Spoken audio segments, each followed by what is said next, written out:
Bismillahirrahmanirrahim. Assalamualaikum warahmatullahi wabarakatuh.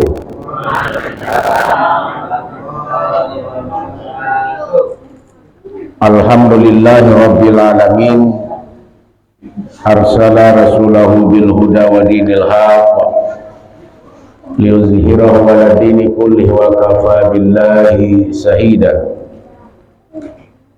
Rabbi shrah li sadri wa yassir li amri wahlul 'uqdatam min lisani yafqahu qawli, amma ba'du. Yang sama kita hormati Lurah Pinang Merah. Kemarin sakit perut, alhamdulillah hari ini sehat. Yang sama kita hormati Ketua RT 33. Yang sama kita hormati orang tua kita, bapak-bapak, ibu-ibu, adik-adik semua, jamaah hadirin wal hadirat yang dimuliakan oleh Allah Subhanahu wa taala. Bersyukur kita kepada Allah dengan mengucapkan alhamdulillah wa syukurillah.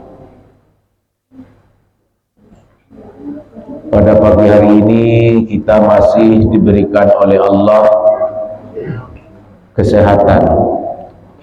Kita sudah berada di 2 Jumadil Akhir, Muharram, Safar, Rabiul Awal, Rabiul Tsani, Jumadil Awal, Jumadil Tsani, Rajab. Nah, sekarang 2 Jumadil Akhir, dan sebentar lagi Rajab, Sa'ban, Ramadan, Syawal. Cepat perputaran waktu. Berputar waktu itu sangat singkat dan cepat. Dan tahu usia ini secara tidak sadar umur 50 tahun rupanya. Kata Pak Wahai Ruzal, baru sebentar kita bertemu dan berkumpul. Sudah 55 tahun. Pak Wah berapa umur sekarang? 56. Sudah 56 tahun.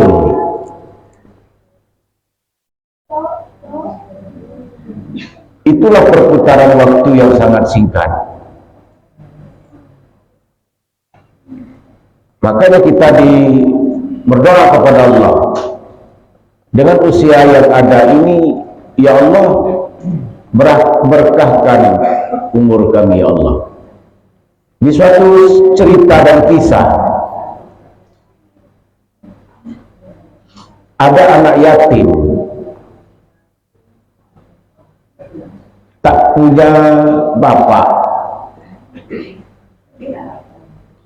di kampungnya nakal sekali anaknya.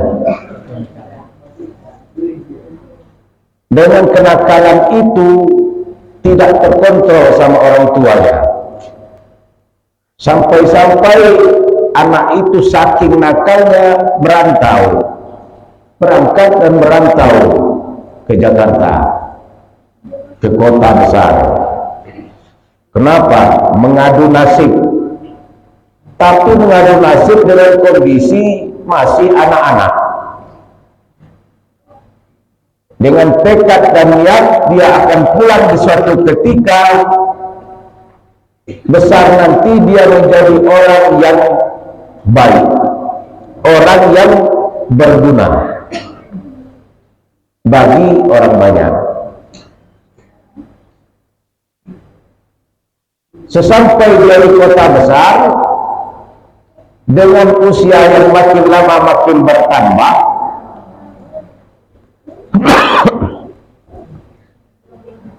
dengan kondisi yang sangat parah, dengan keadaannya juga sudah biasa, keadaan-keadaan yang selama ini tidak makan, tidak minum, tidak tidur, tidak ada tempat untuk tidur, tidak ada saudara, tidak ada rumah tempat kita menginap, itu sudah biasa. Tidur di bawah kolongan-kolongan jembatan, makan juga kadang-kadang makan, kadang tidak, itu sudah biasa dan lumrah. Dan alhamdulillah kita pada pagi hari ini masih ada yang mau kita makan. Oh, mie goreng masih bisa kita makan, kopi masih bisa kita minum, konsumsi snack masih ada yang bisa kita makan. Sekarang anak itu yang nak dimakan itu tidak ada. Makanan tidak ada, minum kopi apa lagi, snack konsumsi tidak ada yang nak dimakan, karena tidak ada makanan yang akan kita makan. Begitulah keadaan kondisi anak kecil itu yang merantau ke kota yang besar dengan mengadukan nasibnya, dengan kelamaan, dengan lamanya dia di kota besar itu. Suatu ketika dia itu ingin menjadi orang yang baik, dengan niat mengadukan nasib, dengan kenakalan yang dari kecil hingga ia remaja atau besar, ia ingin bertaubat, berangkat ke Masjid Istiqlal di kota Jakarta itu. Dengan apa? Dengan niat ingin bertaubat, mau bertemu ustadz imam yang ada di Masjid Istiqlal itu. Dengan kondisi badan yang saat itu kurang bersih, mau masuk ke Masjid Istiqlal, minta izin sama pengurus masjid. Wahai pengurus masjid, wahai imam, wahai ustaz, dibicarakannya, sesungguhnya saya dari awal, dari kecil itu sudah berbuat yang jelek, kejahatan, dan saya pun sudah pernah masuk penjara gara-gara kenakalan di saat kecil, dan sampai saat ini saya sudah tumbuh menjadi seorang pemuda.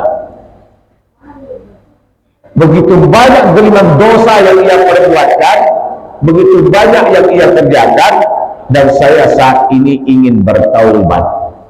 Kira-kira Ustadz, supaya saya ingin menjadi orang yang baik, bagaimana caranya? Saya akan berbuat menjadi orang yang baik, karena orang yang jahat sudah pernah saya kerjakan dan saya lakukan. Sekarang saya ingin menjadi orang yang baik. Apa yang harus saya perbuatkan, wahai Ustaz? Apa kata Ustaz itu? Wahai anakku, engkau ingin menjadi orang yang baik, engkau ingin bertaubat. Di dalam Al-Quran itu dikatakan, khairukum man ta'allamal Qur'an wa 'allamah. Kalau engkau mau menjadi orang yang baik itu adalah orang yang sebaik-baiknya orang adalah orang yang ingin belajar dan membaca Al-Quran dan mengajarkannya kepada orang lain. Itu menjadi orang yang baik. Diajarkan oleh Ustadz itu, engkau ingin menjadi orang yang baik itu adalah khairukum man ta'allamal Qur'an wa 'allamah. Jadi di dalam Al-Quran itu lengkap, Ibu. Lengkap apapun yang kita minta, apapun dalam kondisi ekonomi, perdagangan, masyarakat, rakyat, hukum, apapun, masalah tanah, masalah ahli waris, masalah keluarga, masalah takwa, iman, ibadah, itu lengkap di dalam Al-Quran. Kalau kita pelajari, Al-Quran itu, insya Allah apapun yang kita pelajarkan, kita ajarkan kepada orang lain, itu menjadi orang baik, kata Ustaz itu. Termasuk masalah alam bumi, bagaimana diciptakan oleh Allah alam ini, 7 lapis itu ada dalam Al-Quran semuanya. Perputaran waktu itu pun ada dalam Al-Quran. Mengenai infak, mengenai zakat, mengenai sedekah, itu ada dalam Al-Quran. Semuanya itu lengkap dengan penuh dalam Al-Quran. Tapi ingin menjadi orang yang baik itu adalah bagaimana mengarahkan anak-anak kita tadi itu untuk belajar Al-Quran. Besarnya nanti dia bisa mengajarkan orang untuk membaca Al-Quran. Yang pertama, perhatian dan kepedulian orang tua. Kalau orang tua tidak peduli dengan anaknya untuk belajar membaca Al-Quran, jangan harap dia nanti kelak besar nanti akan menjadi orang yang baik. Karena Al-Quran menyatakan tadi, khairukum man ta'allama al-Quran wa 'allama. Sebaik-baiknya orang yang mau belajar Al-Quran dan mengajarkannya. Kuncinya itu di orang tua. Yang kedua, kepada anak. Anaknya ini mau atau tidak diajarkan untuk belajar dan mengajarkan Al-Quran. Kapan ingin membacakan Al-Quran itu? Kalau kita itu ada pengajian antara Maghrib dan Isya. Di kota Jambi itu digemarkan penuntasan buta aksara. Di tahun 2017, di tahun 2014 itu pernah disurvei oleh lembaga pengembangan tilawat Al-Quran Provinsi Jambi itu buta aksara. Buta aksara itu buta aksara Al-Quran, buta aksara Latin, buta aksara Al-Quran diutamakan. Hampir 10.000 dari Provinsi Jambi itu buta aksara Al-Quran, tidak bisa membaca Al-Quran. Dari 10.000 itu 40% itu kota Jambi, 40% itu kota Jambi yang buta aksara Al-Quran. Lalu pemerintah ambil kebijaksanaan. Waktu itu wali kota dengan dasar buta aksara tadi. Setelah itu Pak Wali Kota, Ketua Dewan itu melihat ada suatu yayasan. Yayasan itu mewisudakan anak-anak yang hafal Al-Quran, hafizah Al-Quran. Dari dasar itulah melihat anak-anak yang banyak hafal Al-Quran, banyak anak-anak yang hafizah Al-Quran, diwisudakan di saat itu, menghadirkan acara itu, terbentuklah pikiran bahwa pemerintah itu akan menjalankan merekrut tenaga guru, yaitu program guru tahfiz. Merekrut guru yang akan mengajarkan anak-anak itu adalah hafiz Quran. Program ekstrakurikuler ada di sekolah itu, pramuka, ada hifzil Quran, ada silat, ada macam-macam. Disuruh memilih. Dari pilihan itu direkrut guru-guru yang hafal Al-Quran itu untuk mengajarkan kepada anak SD, anak SMP, bagi yang berminat untuk hifzil Quran. Dari 10 tahun itu diniatkan 1.141 orang anak-anak SD dan SMP yang diwisudakan oleh wali kota dan wakil wali kota saat itu yang hifzil Quran, hafiz dan hafizah. 1 juz, 2 juz, 3 juz, 5 juz, 10 juz sampai 20 juz. Ada yang tertinggi itu sampai 20 juz. Itu dari apa? Dari SD SMP. Bukan sekolah-sekolah agama lainnya, yayasan-yayasan agama lainnya, pondok pesantren, yayasan ini itu lumayan lumrah dan wajar. Kalau dari pondok pesantren hifzil Quran, dari rumah tahfiz mencetak anak membaca Al-Quran dan hifzil Quran, dari yayasan Al-Quran mencetakkan hifzil Quran, itu sudah lumrah dan biasa. Tapi dari SD, SMP bisa hifzil Quran, hafizah sampai 20 juz diajarkan oleh guru tahfiz di saat itu yang luar biasa. Kita yang tidak tahu di sini. Kenapa kita tidak tahu? Kalau kita keluar, kita tengok keluar ke tempat lain, begitu banyak anak-anak yang hafiz Al-Quran. Kita tidak tahu. Ada sebagian dari kita pun di sini pun sudah banyak yang mulai berkembang di luar. Baik tingkat kota, tingkat kecamatan, tingkat ini. Sudah banyak. Apalagi di sini, terutama di sini.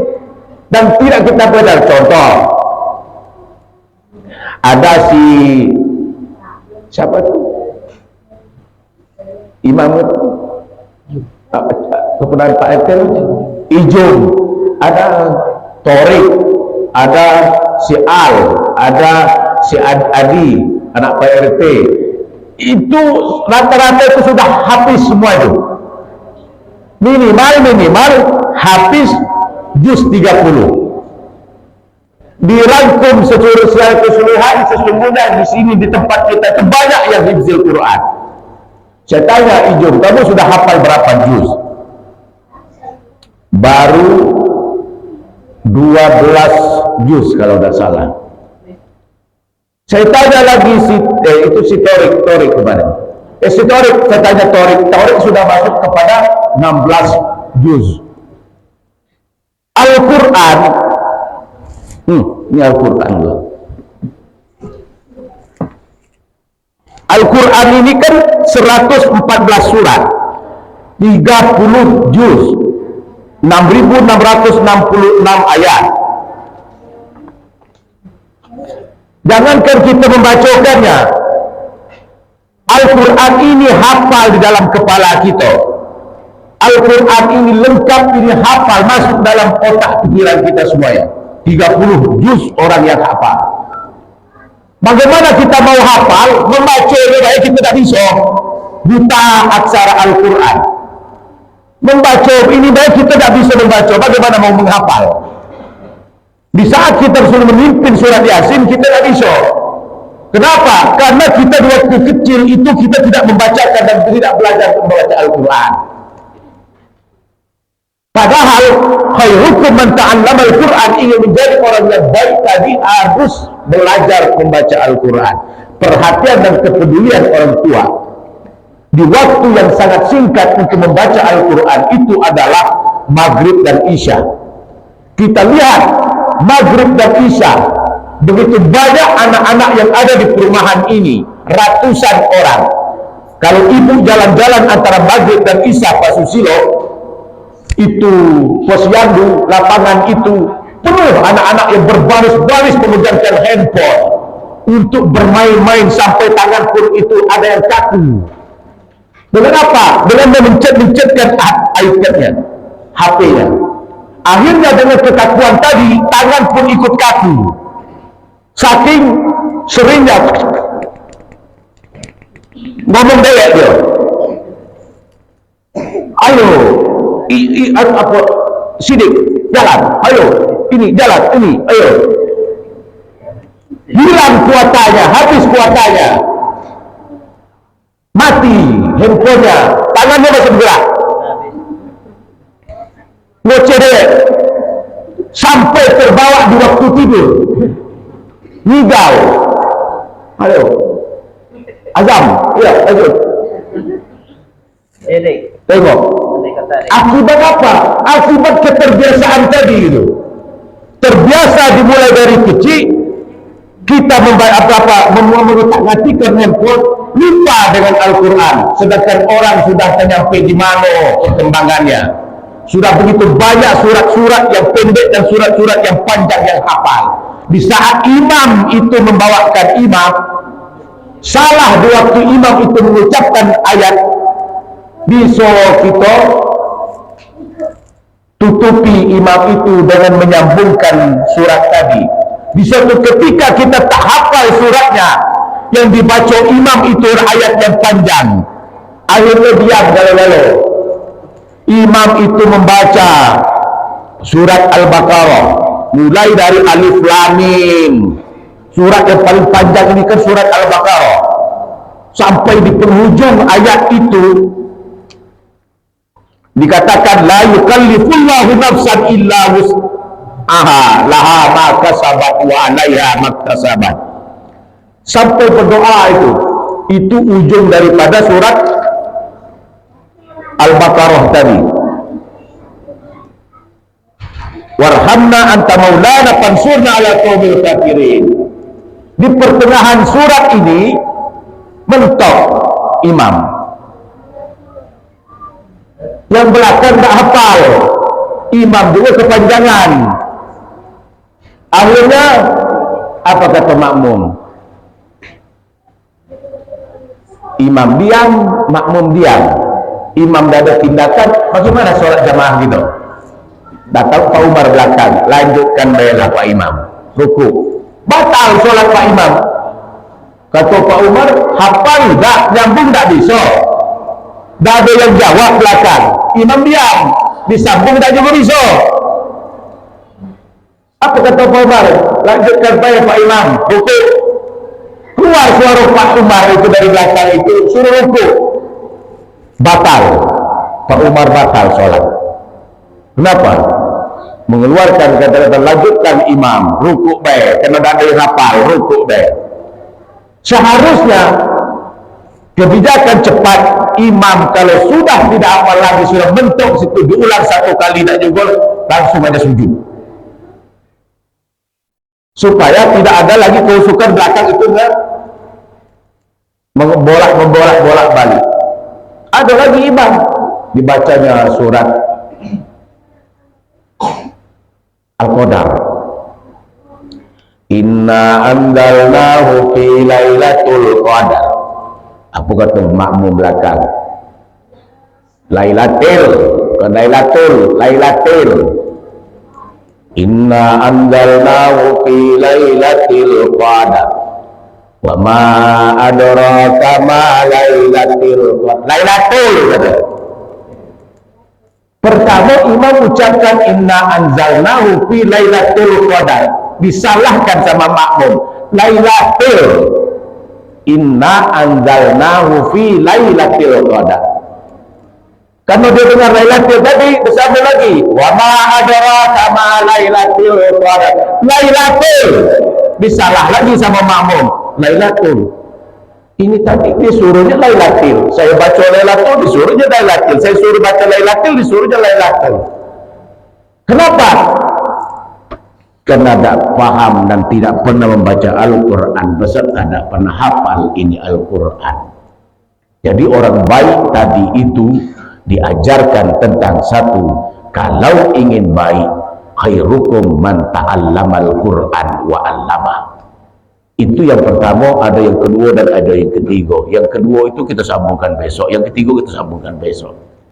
Nah, kalau kita ingin menjadi orang yang baik, kata Ustaz itu kepada anak yang ingin bertaubat tadi, khairukum man ta'allamal Qur'an wa 'allamah. Kita berbuat baik itu dalam Al-Quran, in ahsantum ahsantum li anfusikum wa in asa'tum falaha. Kita berbuat baik kepada orang lain, itu kebaikan itu adalah untuk diri kita. Kita berbuat jelek untuk orang lain, kejelekan itu pun akan datang kepada diri kita. Di suatu ketika ada seorang sahabat yang rajin membaca Al-Quran. Ayat yang dibaca setiap malam itu dia membaca Al-Quran. In ahsantum ahsantum li anfusikum wa in asa'tum falaha. Adalah wanita tua, tanggonya. Setiap sahabat ini membaca Al-Quran, wanita tua itu sakit telinganya kalau mendengar orang membaca Al-Quran. Kalau ada orang membaca Al-Quran di rumah, telinganya sakit, itulah setipis-tipisnya iman. Sampai-sampai dengan sakit telinganya itu, si wanita tua itu berniat dan berhajat, akan aku berikan suatu manisan atau minuman kepada sahabat ini di suatu ketika. Betul, di suatu ketika sahabat itu ingin berjalan perjalanan yang sangat jauh. Apa kata tetangganya wanita tua itu? Wahai para sahabat, ini ada manisan. Manisan ini aku buat sendiri, aku berikan kepada engkau. Nanti dalam perjalananmu, kalau perjalananmu jauh nanti, minumlah manisanku yang aku buat itu. Tidak tahu manisan itu di dalamnya berisikan racun. Setelah manisan itu diambil oleh sahabat ini, berangkatlah dalam perjalanan yang sangat jauh. Di dalam perjalanan itu dia ketemu, sahabat ini ketemu dengan dua orang pemuda pun dalam perjalanan yang sangat jauh, ingin pulang ke rumahnya. Di padang pasir itu, pertemuan di padang pasir itu, si sahabat ini bertemu dua pemuda tadi dalam keadaan kehausan. Wahai pemuda, engkau dari mana? Kami dalam perjalanan jauh di ujung padang pasir. Dalam keadaan kehausan, apa kata sahabat? Ini ada sedikit manisan. Manisan ini diberikan oleh wanita tua kepadaku. Karena dalam perjalanan ini kita bertemu, saya lihat engkau berdua ini dalam kehausan, maka manisan ini aku berikan kepada engkau berdua. Minumlah. Setelah diminum, manisan itu, dua pemuda ini meninggal di saat itu. Kenapa? Karena wanita tua tadi sudah memiliki niat dan hajat memberikan keburukan dan kejelekan kepada sahabat, karena sahabat ini sering membaca Al-Quran, in ahsantum ahsantum li anfusikum wa in asaktum falaha. Akhirnya sakit telinga wanita itu, dikasihlah manisan ini. Setelah dua pemuda itu meninggal dunia, maka diadulah kepada Rasulullah, disidangkan di hadapan orang banyak. Mayit yang dua orang itu dipanggilkan, ditaruhkan. Sahabat itu disidang. Gara-gara engkau memberikan manisan kepada dua orang ini meninggal dunia. Wahai sahabat, dari mana kamu dapatkan manisan ini? Manisan itu dijawab, diberikan oleh wanita tua kepadaku di saat aku ingin melakukan perjalanan yang jauh. Siapa wanita itu? Panggilkan, kata Rasulullah. Suruhlah dia duduk untuk menjadi saksi. Setelah wanita itu duduk menjadi saksi dan dipanggil, ditanya, wahai wanita tua, apakah benar manisan ini engkau berikan kepada sahabat ini? Benar, ini adalah manisanku. Setelah dia melihat siapakah yang terbaring di saat itu, disidangkan di saat itu, rupanya pemuda dua orang itu adalah anak daripada wanita tua itu. Berarti apapun kebaikan yang kita berikan kepada orang lain, akan datang kebaikan itu kepada diri kita. Apapun keburukan dan kejahatan yang kita berikan kepada orang lain, kejahatan dan keburukan itu akan datang kepada diri kita. Itulah yang dikatakan dengan in ahsantum ahsantum li anfusikum wa in asaktum falaha. Niat hajat wanita tua tadi ingin membunuhkan sahabat ini dengan manisan. Rupanya manisan itu diberikan kepada pemuda, dan pemuda itu rupanya anak daripada wanita tua itu. Setelah itu terjadi, baru kita berpikir sebaik-baiknya kita adalah kita yang membaca Al-Quran dan mengajarkannya. Semuanya itu tersirat dan tersurat di dalam Al-Quran ini. Assalamualaikum warahmatullahi wabarakatuh.